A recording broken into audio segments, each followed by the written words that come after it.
নমস্কাৰ পুৱাৰ প্ৰথমটো খবৰ আৰু এটা ব্ৰেকিং নিউজ পঞ্চায়ত নিৰ্বাচনক লৈ কেতবোৰ ডাঙৰ মন্তব্য কৰিছে ৰাজ্যৰ মুখ্যমন্ত্ৰী ডক্টৰ হিমন্ত বিশ্ব শৰ্মাই পঞ্চায়ত নিৰ্বাচনলৈ মাজত মাত্ৰ কেইটামান দিন বাকি ৰৈছে আৰু তাৰ প্ৰাক মুহূৰ্তত ৰাজ্যৰ মুখ্যমন্ত্ৰী হিমন্ত বিশ্ব শৰ্মাৰ ফালৰ পৰা কোৱা হৈছে যে এইবাৰ পঞ্চায়ত নিৰ্বাচন পূৰ্বতকৈ বহু বেছি পৃথক হ'ব আৰু ব্যতিক্ৰম হ'ব কিয়নো এইবাৰ পঞ্চায়ত নিৰ্বাচনত গাঁৱৰ ৰাইজে ভাল পোৱা গাঁৱৰ জনপ্ৰিয় ব্যক্তি গৰাকীয়ে পঞ্চায়ত নিৰ্বাচন খেলিব পাৰিব অৰ্থাৎ গাঁৱত যি গৰাকী ব্যক্তি আটাইতকৈ বেছি জনপ্ৰিয় যিয়ে নেকি পঞ্চায়তৰ কাম কাজক প্ৰায় সমালোচনা কৰি থাকে তেনে ব্যক্তিয়েহে এবাৰ পঞ্চায়ত নিৰ্বাচন খেলিব পাৰিব ৰাজনৈতিক প্ৰভাৱ কোনো ধৰণে নাথাকিব বিজেপিয়ে হওক কংগ্ৰেছে হওক এআইডিএফে হওক ৰাইজৰ দলে হওক বা অসম জাতীয় পৰিষদে হওক কোনো ৰাজনৈতিক দলৰ এবাৰ প্ৰভাৱ নাথাকিব পঞ্চায়ত নিৰ্বাচনত এনেধৰণে মন্তব্য প্ৰকাশ কৰিছে ৰাজ্যৰ মুখ্যমন্ত্ৰী ডক্টৰ হিমন্ত বিশ্ব শৰ্মাই এই মুহূৰ্তত লৈছে এটা ব্ৰেকিং নিউজ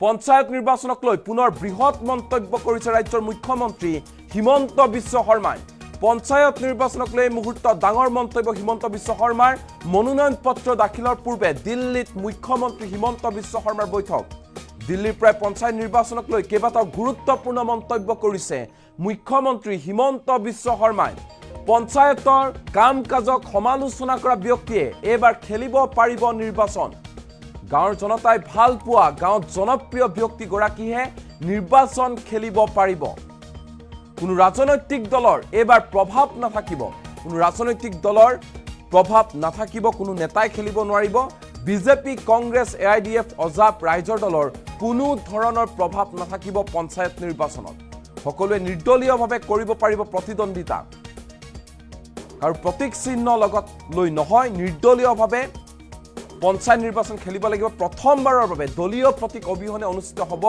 গাঁও পঞ্চায়তৰ নিৰ্বাচন আৰু এবাৰ অনুষ্ঠিত নহ'ব গাঁও পঞ্চায়তৰ সভাপতি পদৰ প্ৰত্যক্ষ নিৰ্বাচন নিৰ্বাচিত ৱাৰ্ড সদস্যই পৰোক্ষভাৱে বাছনি কৰিব প্ৰতিখন গাঁও পঞ্চায়তৰ সভাপতি পঞ্চায়ত নিৰ্বাচনক লৈ এনেধৰণে কেতবোৰ বৃহৎ মন্তব্য কৰিছে ৰাজ্যৰ মুখ্যমন্ত্ৰী ডক্টৰ হিমন্ত বিশ্ব শৰ্মাই পুনৰবাৰ কৈছো যে পঞ্চায়ত নিৰ্বাচনৰ ইতিমধ্যে তাৰিখ ঘোষণা কৰা হৈছে কিন্তু পঞ্চায়ত নিৰ্বাচনৰ প্ৰাক মুহূৰ্তত ৰাজ্যৰ মুখ্যমন্ত্ৰী ডক্টৰ হিমন্ত বিশ্ব শৰ্মাই কেতবোৰ ডাঙৰ মন্তব্য কৰিছে পঞ্চায়ত নিৰ্বাচনত গাঁও পঞ্চায়তৰ নিৰ্বাচনত কোনে কোনে নিৰ্বাচন খেলিব পাৰিব সেই সন্দৰ্ভত হিমন্ত বিশ্ব শৰ্মাৰ ফালৰ পৰা কোৱা হৈছে পঞ্চায়তৰ কাম কাজক সমালোচনা কৰা ব্যক্তিয়ে পঞ্চায়ত নিৰ্বাচন খেলিব পাৰিব যিজন ব্যক্তি গাঁৱৰ ৰাইজে ভাল পায় গাঁৱৰ ৰাইজে মৰম কৰে সেইগৰাকী ব্যক্তিহে নিৰ্বাচন খেলিব পাৰিব যিগৰাকী ব্যক্তি গাঁৱৰ আটাইতকৈ জনপ্ৰিয় ব্যক্তি যি সামাজিক কাম কাজত লাগি থাকে সমাজ সেৱা কৰি থাকে তেনে ব্যক্তিহে পঞ্চায়ত নিৰ্বাচন খেলিব পাৰিব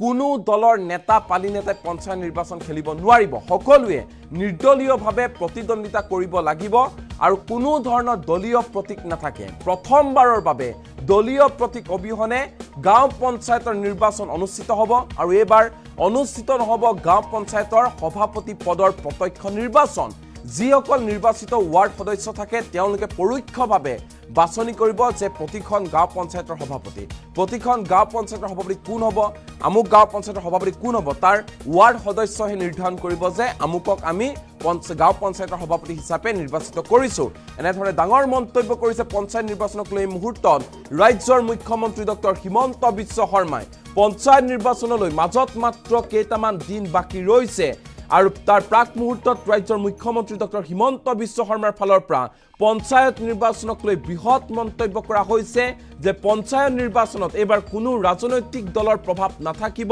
পঞ্চায়ত নিৰ্বাচনত এইবাৰ কেৱল মাত্ৰ গাঁৱৰ ৰাইজে ভাল পোৱা গাঁৱৰ জনপ্ৰিয় ব্যক্তি গৰাকীহে পঞ্চায়ত নিৰ্বাচন খেলিব পাৰিব কোনো দলীয় প্ৰতীক চিহ্ন লগত লৈ নিৰ্বাচন খেলিব নোৱাৰিব সম্পূৰ্ণ নিৰ্দলীয়ভাৱে প্ৰতিদ্বন্দিতা আগবঢ়াব পাৰিব নিৰ্বাচন খেলিব পাৰিব কাৰো দলৰ প্ৰতীক চিহ্ন লৈ নিৰ্বাচন খেলিব নোৱাৰিব প্ৰথমবাৰৰ বাবে দলীয় প্ৰতীক অবিহনে অনুষ্ঠিত হ'ব গাঁও পঞ্চায়তৰ নিৰ্বাচন আৰু গাঁও পঞ্চায়তৰ সভাপতি গৰাকীক ৱাৰ্ড সদস্যই নিৰ্বাচন কৰিব প্ৰত্যক্ষ নিৰ্বাচন নহয় ৱাৰ্ড সদস্যই নিৰ্ধাৰণ কৰিব যে কোনগৰাকী ব্যক্তি যোগ্য গাঁও পঞ্চায়তৰ সভাপতিৰ বাবে আৰু সেই নিৰ্বাচিত ৱাৰ্ড সদস্যই পৰোক্ষভাৱে বাছনি কৰিব প্ৰতিখন গাঁও পঞ্চায়তৰ সভাপতি। এনেধৰণে পঞ্চায়ত নিৰ্বাচনক লৈ এই মুহূৰ্তত ডাঙৰ মন্তব্য কৰিছে ৰাজ্যৰ মুখ্যমন্ত্ৰী ডক্টৰ হিমন্ত বিশ্ব শৰ্মাই। আৰু এই মুহূৰ্তত হিমন্ত বিশ্ব শৰ্মাৰ মন্তব্য আমাৰ লগত আছে। দিল্লীত কি কৈছে পঞ্চায়ত নিৰ্বাচন সন্দৰ্ভত হিমন্ত বিশ্ব শৰ্মাই, শুনো আহক।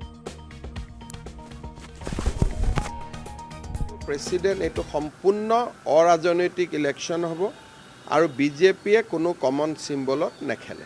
ভালে হৈ যাব। সকলো বিধায়ক, কাৰ্যকৰ্তা, দিলীপ শইকীয়া ডাঙৰীয়া সকলোৱে চেষ্টা কৰি আছে নমিনেশ্যনটো হৈ যাওক, টিকট হৈ যাওক। তাৰপিছত 20 তাৰিখৰ পৰা আমি সকলোৱে কেম্পেইন কৰিম। আমি পঞ্চায়তৰ মেম্বাৰ আৰু প্ৰেসিডেন্ট এইটো সম্পূৰ্ণ অৰাজনৈতিক ইলেকশ্যন হ'ব আৰু বিজেপিয়ে কোনো কমন চিম্বলত নেখেলে।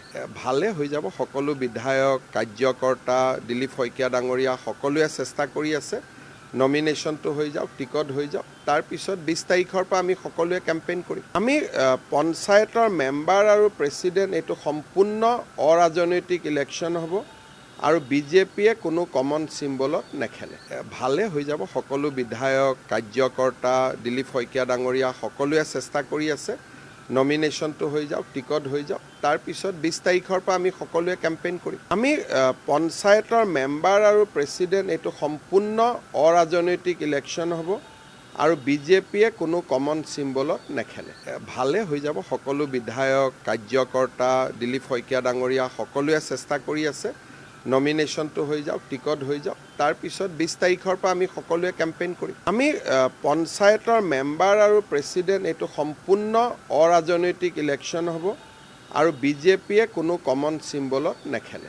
ভালে হৈ যাব। সকলো বিধায়ক, কাৰ্যকৰ্তা, দিলীপ শইকীয়া ডাঙৰীয়া সকলোৱে চেষ্টা কৰি আছে নমিনেশ্যনটো হৈ যাওক, টিকট হৈ যাওক। তাৰপিছত 20 তাৰিখৰ পৰা আমি সকলোৱে কেম্পেইন কৰিম। আমি পঞ্চায়তৰ মেম্বাৰ আৰু প্ৰেসিডেন্ট এইটো সম্পূৰ্ণ অৰাজনৈতিক ইলেকশ্যন হ'ব আৰু বিজেপিয়ে কোনো কমন চিম্বলত নেখেলে।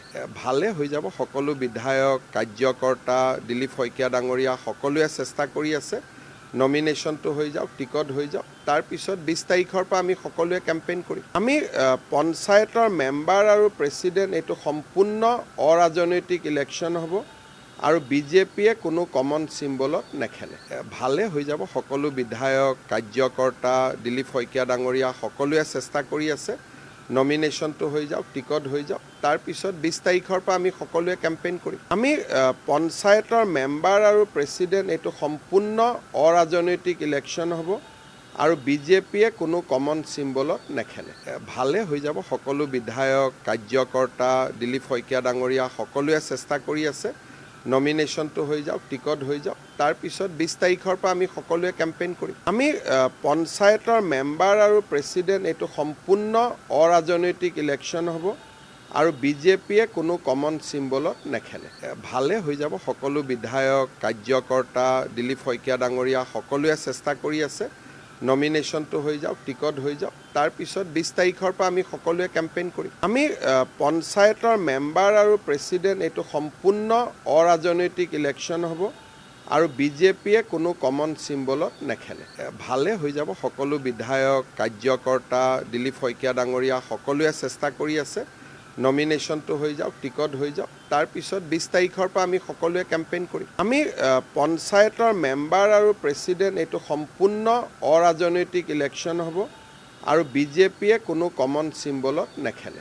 ভালে হৈ যাব। সকলো বিধায়ক, কাৰ্যকৰ্তা, দিলীপ শইকীয়া ডাঙৰীয়া সকলোৱে চেষ্টা কৰি আছে নমিনেশ্যনটো হৈ যাওক, টিকট হৈ যাওক। তাৰপিছত 20 তাৰিখৰ পৰা আমি সকলোৱে কেম্পেইন কৰিম। আমি পঞ্চায়তৰ মেম্বাৰ আৰু প্ৰেসিডেন্ট এইটো সম্পূৰ্ণ অৰাজনৈতিক ইলেকশ্যন হ'ব আৰু বিজেপিয়ে কোনো কমন চিম্বলত নেখেলে। ভালে হৈ যাব। সকলো বিধায়ক, কাৰ্যকৰ্তা, দিলীপ শইকীয়া ডাঙৰীয়া সকলোৱে চেষ্টা কৰি আছে নমিনেশ্যনটো হৈ যাওক, টিকট হৈ যাওক। তাৰপিছত 20 তাৰিখৰ পৰা আমি সকলোৱে কেম্পেইন কৰিম। আমি পঞ্চায়তৰ মেম্বাৰ আৰু প্ৰেসিডেন্ট এইটো সম্পূৰ্ণ অৰাজনৈতিক ইলেকশ্যন হ'ব আৰু বিজেপিয়ে কোনো কমন চিম্বলত নেখেলে। ভালে হৈ যাব। সকলো বিধায়ক, কাৰ্যকৰ্তা, দিলীপ শইকীয়া ডাঙৰীয়া সকলোৱে চেষ্টা কৰি আছে নমিনেশ্যনটো হৈ যাওক, টিকট হৈ যাওক। তাৰপিছত 20 তাৰিখৰ পৰা আমি সকলোৱে কেম্পেইন কৰিম। আমি পঞ্চায়তৰ মেম্বাৰ আৰু প্ৰেসিডেন্ট এইটো সম্পূৰ্ণ অৰাজনৈতিক ইলেকশ্যন হ'ব আৰু বিজেপিয়ে কোনো কমন চিম্বলত নেখেলে। ভালে হৈ যাব। সকলো বিধায়ক, কাৰ্যকৰ্তা, দিলীপ শইকীয়া ডাঙৰীয়া সকলোৱে চেষ্টা কৰি আছে নমিনেশ্যনটো হৈ যাওক, টিকট হৈ যাওক। তাৰপিছত 20 তাৰিখৰ পৰা আমি সকলোৱে কেম্পেইন কৰিম। আমি পঞ্চায়তৰ মেম্বাৰ আৰু প্ৰেচিডেণ্ট এইটো সম্পূৰ্ণ অৰাজনৈতিক ইলেকশ্যন হ'ব আৰু বিজেপিয়ে কোনো কমন চিম্বলত নেখেলে। ভালে হৈ যাব। সকলো বিধায়ক, কাৰ্যকৰ্তা, দিলীপ শইকীয়া ডাঙৰীয়া সকলোৱে চেষ্টা কৰি আছে নমিনেশ্যনটো হৈ যাওক, টিকট হৈ যাওক। তাৰপিছত 20 তাৰিখৰ পৰা আমি সকলোৱে কেম্পেইন কৰিম। আমি পঞ্চায়তৰ মেম্বাৰ আৰু প্ৰেচিডেণ্ট এইটো সম্পূৰ্ণ